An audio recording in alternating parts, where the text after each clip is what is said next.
The day the village laughed again. Long before life became rushed and noisy, there was a quiet village called Sundarapalayam. It sat between green fields and a slow-moving river, where mornings smelled of soil and evenings sounded like laughter. People in Sundarapalayam were not rich. But they were rich in time.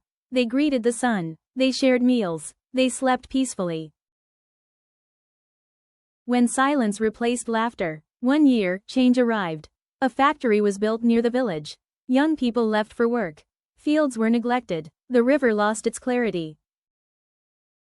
Gradually, the village lost something invisible. Laughter. People still lived there, but they no longer lived together. The old postman. Among them lived an old man named Raman. He had once been the village postman, delivering letters by bicycle. Now retired, he spent his days sitting near the banyan tree, watching people hurry past. One evening, Raman noticed something painful. People passed him without stopping. He smiled anyway. That night, he made a decision. A simple idea. The next morning, Raman placed a wooden board under the banyan tree. On it, he wrote, "Evening gathering, stories, tea, and smiles." No date, no instructions, just an invitation. The first evening. That evening, only 3 people came. An old woman, a curious child, and a tired farmer. Raman made tea.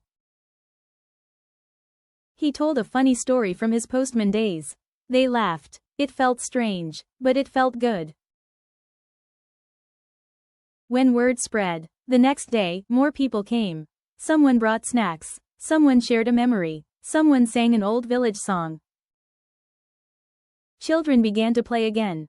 Elders began to talk again. Slowly, Sundarapalayam remembered itself. The real change. Inspired by those evenings, villagers returned to their fields. They cleaned the river together. They planted trees. They reduced factory waste through unity.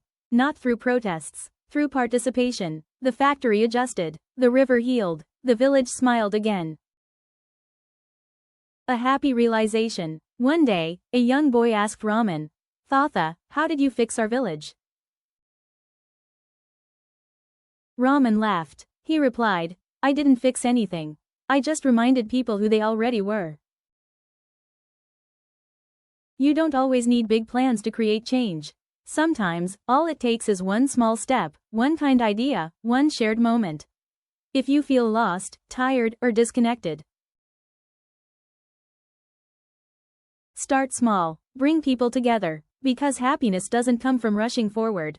It comes from returning to what matters. Seedling Yellow Heart.